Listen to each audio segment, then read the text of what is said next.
అలా కింద వచ్చి 30 బస్తాలు 3 రూపాయలకి టికెట్ పోయాలన్నా. అందరు అడుగుతుంటారు కదా, నువ్వు ఏం పని చేస్తుంటావు బ్రో, ఏం వర్క్ చేస్తుంటావు అని. అందుకే ఈ వీడియో తీస్తున్నా. ఒకసారి చూడండి, మీకు క్లారిటీ వస్తుంది. ఫస్ట్ ఫ్లోర్కి 10 బస్తాలు మోసుకోవాలి. చెప్పేంత ఈజీ కాదు. ఒక పక్కన చేయి నొప్పి, ఇంకో పక్కన బరువు ఎక్కువ. నేనే నోటి మోసినాను లేదు, వీడు కూడా మోసినాడు ఎక్కువ. నాకంటే వాడు ఎక్కువ మోసినాడు. మనం 3 ట్రిప్పులకేమో, వాడు 5 ట్రిప్పులు తిరిగి. అన్ని ట్రిప్పులు తిరిగినాక దెబ్బకి దూల తిరిగిపోయింది.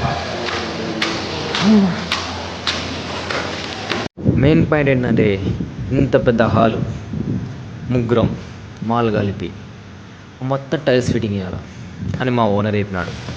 అయినా వీనికి ఇంట్రెస్ట్ లేదు, కానీ తప్పదని చేస్తున్నాడు. వాడొక్కడే కలిపితే బాగోదు కదా, మన రంగారంగంలో దిగాం. కానీ పులుసు కారిపోయింది బాగా. ఏం చేస్తాం, తప్పదు కదా. ఈ చలి వల్ల హ్యాండ్స్ ఏం బొక్కలు ఉన్నాయి, అంటే చేతులకు బొక్కలు ఉన్నాయి. దెబ్బకి దూల తీరిపోతుంది ఆ చలికి ఈ పని. ఫైనల్గా ఇలా వాళ్ళ మాల్ కలిపేసుకున్నాం, పైకి వచ్చినాం. ఆ టైల్స్ వేసింది మేమే, కానీ దూల తీరిపోయింది ఆ రోజు. మేమందరం కింద దొబ్బించుకుంటే మా వాడు ఒక్కడు మాత్రం పైన దొబ్బించుకుంటాడు. మీ 4 కింద, వీడొకడు పైన. టైల్స్ వేసింది వాడే, ఇప్పుడు ఫ్లోరింగ్ వేస్తున్నాడు. ఎలాగోలా కింద పులుసు కారిపోయి బాగా మాల్ లెవెల్ చేసుకొని అన్నీ సెట్ చేసుకుంటే మా మనిషి నీళ్ళు పడుతున్నాడు. మెయిన్ కంటే నీళ్ళు పడకుండా కష్టం కదా. బాగా తడుపులో ఉంటే చాలా మెత్తగా చేసినాడు, మొత్తం చారైపోయింది తెలుసా. ఫోటోలో దిగినంత ఈజీ కాదు. అందంగా నీట్గా డ్రెస్ చేసుకోవాలంటే అప్పుడప్పుడు ఇలాంటివి కూడా కష్టపడాలి.